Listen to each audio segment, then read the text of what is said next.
कहानी का स्टार्ट नारू नामी एक लड़की से होता है। वो बताती है कि कुछ अर्सा पहले यहाँ पर कुछ मॉन्स्टर्स आए थे। हम आपको नारू से इंट्रोड्यूस करवाते हैं, जो इस कहानी का मेन कैरेक्टर है, जो एक बहादुर लड़की है। नारू अपने भाई टाबी की तरह एक अजीम शिकारी बनना चाहती है। नारू और नारू की मॉम जो मेडिकल को काफी अच्छे से जानते थे, यानी वो जड़ी बूटियों से दवाई बनाने में माहिर थी, लेकिन इन्हें अपनी नारू बेटी का शिकार करना बिल्कुल भी पसंद नहीं था। इसीलिए वो इसे कहती है कि तुम शिकार करना छोड़ दो बेटा, क्योंकि शिकार के अलावा तुम बाकी चीजों में भी काफी अच्छी है। इस कहानी का स्टार्ट 1719 सितंबर से होता है। नारू ऊंचे ऊंचे पहाड़ों में अपने कबीले में अपनी फैमिली के साथ रहती है। नारू का एक डॉगी भी होता है, जिसके साथ वो एक दिन शिकार पर जाती है। वो एक शिकारी बनना चाहती है। इसे एक डियर मिलती है। जैसे ही वो शिकार करने लगती है, तभी किसी जोरदार आवाज की वजह से डियर वहाँ से भाग जाती है। नारू भी इसके पीछे पीछे भागती है, लेकिन फिर भी इसका शिकार नहीं कर पाती। और फिर तभी डॉग की पूंछ एक ट्रैप यानी किसी की लगाई गई जाल में फंस जाती है, जो पता नहीं किसने वहाँ पर लगाया हुआ था, जिससे डॉग की पूंछ इंजर्ड हो जाती है, जिस पर नारू दवाई लगाती है। लेकिन तभी नारू को आसमान में से जोरदार आवाज आती है। उसी ही वो पहाड़ पर जाकर आसमान की तरफ देखने लगती है, जहाँ इसे एक एलन शिप दिखाई देती है, जो किसी और की नहीं बल्कि प्रेडेटर की थी।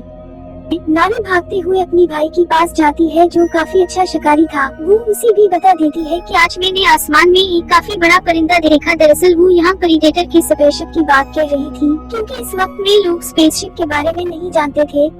मैं आपको बताती हूँ, प्रेडेटर वो होता है जिसका जिस्म तो इंसानों जैसा होता है, लेकिन इसका फेस किसी मॉन्स्टर किसी क्रीचर जैसा होता है, और वो खुद तो एक शिकारी होता है, लेकिन वो हर इस इंसान का शिकार करता है जिसके पास हथियार हो, यानी वो शिकारियों को खतरा समझता है। वो शिकारियों को अपना दुश्मन समझते हैं, इसीलिए वो किसी दूसरी प्लेनेट पर रहते हैं। तो वो इसे बड़ा परिंदा ही समझ रही थी। वो कहती है कि शायद ये मेरे लिए एक मौका है कि अब मैं कोई बड़ा शिकार करूंगी। जिस पर इसका भाई कहता है कि पहले तुम्हें इससे भी बड़ा शिकार होगा, और वो भी इसका जो तुम्हारा दुश्मन हो, तुम्हारा शिकार करना चाहता हो। बाद वो घर चली जाती है, और जैसे ही घर आती है, नारू की मॉम नारू को एक फूल वाली जड़ी बूटी लाने के लिए भेज देती है।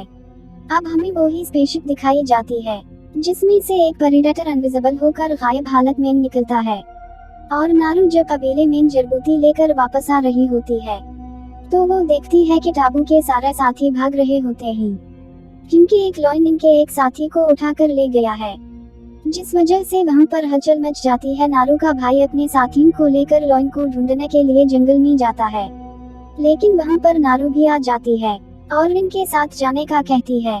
वो लोग इसे अपने साथ ले जाने के लिए मना कर देते हैं। नारू का भाई अपने साथियों को कहता है कि अगर हमें हमारा साथी जिंदा मिला तो जाहिर है वो जख्मी होगा, जिसके इलाज के लिए हमें नारू की जरूरत पड़ सकती है, क्योंकि वो मेडिकल को काफी अच्छे से जानती है।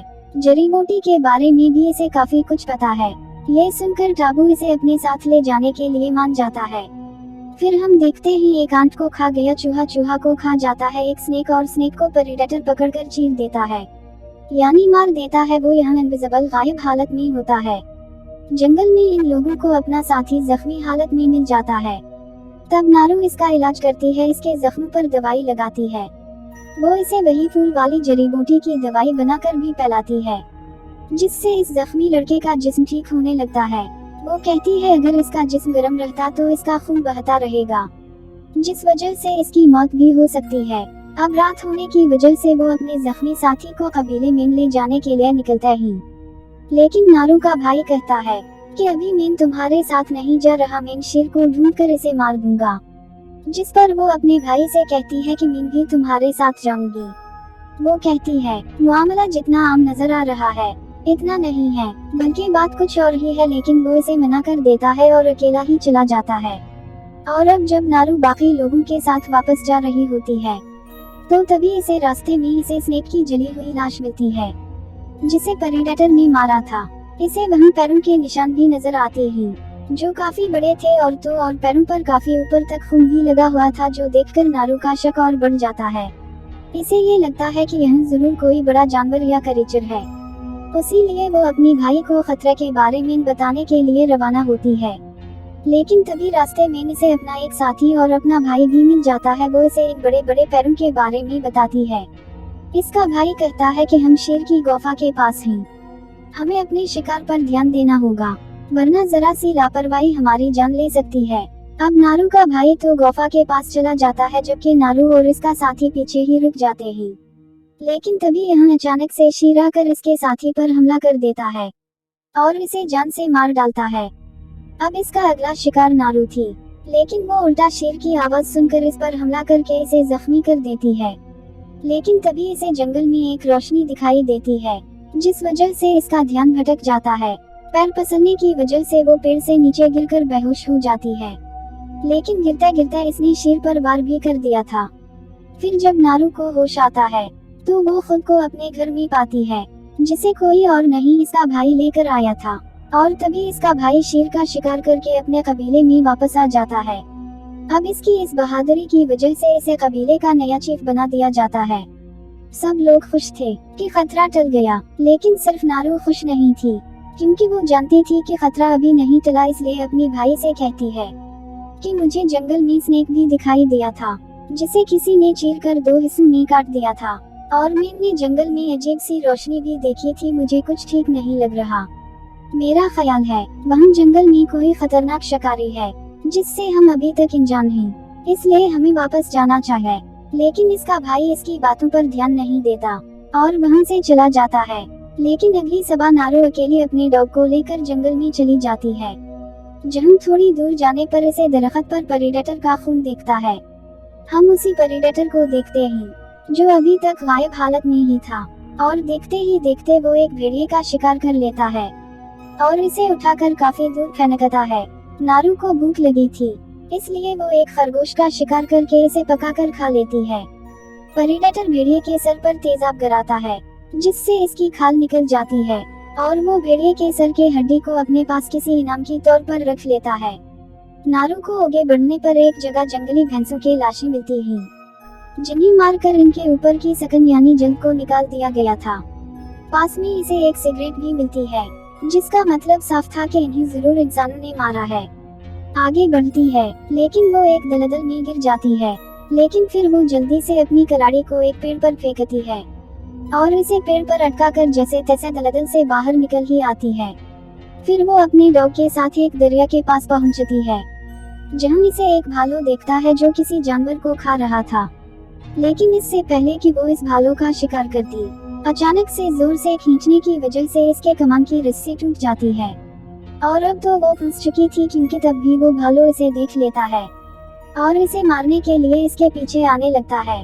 तब इस भालू से बचने के लिए वो लकड़ियों के बीच में जाकर छुप जाती है। नारू को पता चल गया था कि अब वो नहीं बचेगी। वो मरने को तैयार थी, क्योंकि वो अब भालू इस पर बस हमला करने ही वाला था। लेकिन भालू हमला नहीं करता और रुक जाता है, क्योंकि वहाँ पर आ चुका था प्रेडेटर। यहाँ भालू और इसकी काफी लड़ाई होती है, जिसमें प्रेडेटर का खून भी निकलता है हरा रंग का। लेकिन जब प्रेडेटर को गुस्सा आता है तो वो एक ही झटके में इसे मक्का मारकर जान से मार डालता है। भालू का खून निकलने लगता है, जिसे देखकर नारू के आंखें खोली की खोली रह जाती हैं। वो काफी डर भी चुकी थी, जिस वजह से वो चीखते हुए वापस जंगल में आ जाती है पानी के रास्ते से। यहाँ इसे इसके कबीले के लोग मिलते हैं, जिन्हें नारू के भाई ने भेजा था। इसे ढूंढने के लिए इन सबको प्रेडेटर के बारे में बता देती हैं, लेकिन कोई भी इसकी बातों पर यकीन नहीं करता, जिस वजह से नारू को गुस्सा आ जाता है और वो वहाँ से जाने लगती है। इसे एक लड़का रोकता भी है, जिसके साथ वो लड़ने लगती है, इसे मारती है। अब ये लोग नारू को पकड़कर इसे बंद देते हैं ताकि ये दोबारा जंगल में ना जाए। अब ये सब कुछ प्रेडेटर भी देख रहा था और तभी वो इनकी तरफ आ ही जाता है, क्योंकि इनके हाथ में हथियार थे और इन पर हमला कर देता है। वो अपने लेजर लाइट के जरिए ये सब कुछ कर रहा था और शिकारी अंदाजे से ही इस पर हमला कर रहे होते हैं। जहाँ उसी बीच हम इसकी झलक भी देख पाते हैं। काफी अजीब था, क्योंकि इसने मास्क पहना हुआ था और यही मास्क इसकी मदद कर रहा था सबको देखने में। फिर एक के बाद एक सबके मरने का नंबर लग जाता है। प्रेडेटर इन्हें काफी बुरी मौत देता है। उसी बीच मौका देखकर नारू अपनी रस्सी खोलती है और वहाँ से भागने लगती है। नारू वहाँ से भागने लगती है। यहाँ कुछ शिकारी आ जाते हैं, जिन्होंने इस टरट को यहाँ लगाया था और इन्होंने ही इन जंगली भैंसों का शिकार किया था। वो नारू को बेहोश करके अपनी कैंप में ले जाते हैं, जहाँ होश आने पर वो खुद को बांधा हुआ पाती है। यहाँ एक ट्रांसलेटर इन्हें हर चीज को खोलकर बताने वाला इंसान नारू से कहता है कि प्रेडेटर ने हमारे बहुत सारे लोगों को मार दिया है। इस कबीले का सरदार नारू की भाई को लेकर आता है जैसे इन्होंने बंदी बनाया हुआ था और इसे मारने लगता है, जिसके बाद ये लोग नारू और इसकी भाई को पेड़ के साथ बांध देते हैं ताकि जब प्रेडेटर इन दोनों पर हमला करने के लिए आएगा तो ये लोग इसे मार देंगे। और तभी यहाँ पर प्रेडेटर खोलकर सामने आता है, यानी अपने असली रूप में। नारू अपने भाई से कहती है कि हमें डरने की जरूरत नहीं है, क्योंकि प्रेडेटर ऐसे हमला नहीं करता, वो सिर्फ इन्हीं लोगों को मारता है जिनके पास हथियार होते हैं। और ये इसका अपना अंदाज है, क्योंकि वो शिकारियों के खिलाफ है और जिसके पास भी हथियार होता है वो इसे शिकारी समझ लेता है। लेकिन इसका भाई कहता है, जैसे तुमने शेर को मारकर जख्मी किया था, इसको भी जख्मी कर देना, बाकी काम मेरा है। वो कहता है, यानी अगर ये जख्मी हो गया, इसका खून बहा, तो हम इसे मार सकते हैं। अब शिकारियों ने पहले ही ट्रिप लगा कर रखे थे जिसमें प्रेडेटर का पैर फंस जाता है, लेकिन वो काफी बहादुर और ताकतवर था, इसीलिए बड़ी आसानी से ही खुद को छुड़ा लेता है। इसे इतना गुस्सा आ गया होता है कि वो एक एक करके सभी पर हमला करना शुरू कर देता है और काफी सारे लोगों को वो दर्दनाक मौत भी दे देता है। अब नारू एक ट्रिप की बेल्ट से अपनी और अपने भाई की रस्सियों को काट देती है, वो दोनों आजाद हो जाते हैं। अब इसका भाई अपने घोड़े को लेने चला जाता है ताकि वो लोग यहाँ से निकल सके। नारू खुद कैंप जाती है अपने डॉग को लाने के लिए। अब प्रेडेटर अपनी हाथ में लगी डिवाइस को ऑन करके जमीन पर फेंक कर वहाँ से चला जाता है। जैसे वो शिकारी इस डिवाइस के पास जाते हैं, जिन पर हमला कर वो इन्हें मार देती है। फिर वो अपने डॉग के पास जाकर इसे अपने भाई के पास जाने का कहती है। तभी वहाँ ट्रांसलेटर आ जाता है जो जिंदा बच गया था, लेकिन प्रेडेटर ने इसकी पैर को काट दिया होता है। वो नारू से कहता है कि मैं तुम्हें अपनी बंदूक दे दूंगा, लेकिन अगर तुम मेरा इलाज करोगी। तो अब नारू इसका इलाज करने लगती है और इसे भी वही फूल वाली जड़ी बूटी देती है, जिसे खाकर ट्रांसलेटर का जिस्म ठंडा होने लगता है। लेकिन तभी हम प्रेडेटर आ जाता है और ट्रांसलेटर का जिस्म ठंडा हो गया था, जिसकी वजह से वो इसे नहीं देख पाता। लेकिन तभी वहाँ से जाते हुए प्रेडेटर इस ट्रांसलेटर के टांग पर अपना पैर रख देता है और वो दर्द की वजह से चीखने लगता है। प्रेडेटर को पता चल चुका था कि वो जिंदा है, इसीलिए अब की बार वो इसे नहीं छोड़ता और जान से मार डालता है। तभी हम नारू का भाई आकर प्रेडेटर के सर पर हमला कर देता है, जिससे इसका मास्क नीचे गिर जाता है, जिसमें से लेजर लाइट निकलकर पेड़ पर गिरती है। फिर वो अपने हथियारों से नारू के भाई पर हमला करता है, लेकिन इसके सारे तीर उसी पेड़ पर जाकर लगते हैं जिस पर लेजर की लाइट पर रही थी। ये देखकर नारू फौरन समझ जाती है कि प्रेडेटर का हथियार कैसे काम करता है। नारू ट्रांसलेटर की बंदूक चलाने की कोशिश करती है, लेकिन वो खराब होती है। वो नारू के भाई को मार देता है बड़ी बेरहमी से। नारू वहाँ से बचकर भाग जाती है। इधर एक लड़की आकर नारू की मॉम को बताती है कि आपके बेटे की मौत हो गई है। नारू एक बांध के पास जाती है, जहाँ इसे एक शिकारी मिलता है जो बच गया था। वो इसे बेहोश करके इसके पैर को काट देती है और इसके पास ट्रांसलेटर की वही खराब बंदूक रख देती है। फिर वो भी फूल वाली इसे जड़ी बूटी को खाती है, जिससे इसका जिस्म भी ठंडा होने लगता है। और जब प्रेडेटर वहाँ पर आता है तो वो नारू को नहीं देख पाता। जब वो शिकारी को होश आती है तो वो अपने पास रखी हुई बंदूक को उठा लेता है, लेकिन तभी प्रेडेटर इसे देख लेता है और इस पर जोरदार हमला कर मार देता है, क्योंकि इस शिकारी की हाथ में इसने बंदूक जो देख ली थी। लेकिन तभी नारू पीछे से प्रेडेटर के सर पर गोले चलाती है, जिससे इसका मास्क फिर से नीचे गिर जाता है, जिसे लेकर वो एक जगह पर आती है। वहाँ इस मास्क की मदद से वो प्रेडेटर को पकड़ने के लिए ट्रैप लगाती है, यानी इसके लिए जाल बिछाती है। तभी वो भी आ जाता है और नारू कुल्हाड़ा से इस पर हमला कर देती है, लेकिन प्रेडेटर इससे बचते हुए इसे दूर फेंक देता है। लेकिन नारू एक बार फिर से वापस आकर एक हथियार से जोरदार हमला करती है। बदले में वो भी इस पर हमला करता है।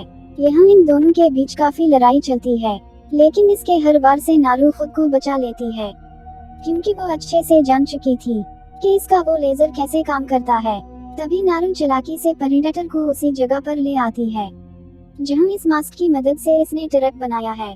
और अब जैसे वो अपने हथियार से तीर चलाता है, इस मास्क की मदद से वो तीर सीधा जाके प्रेडेटर को ही लगता है।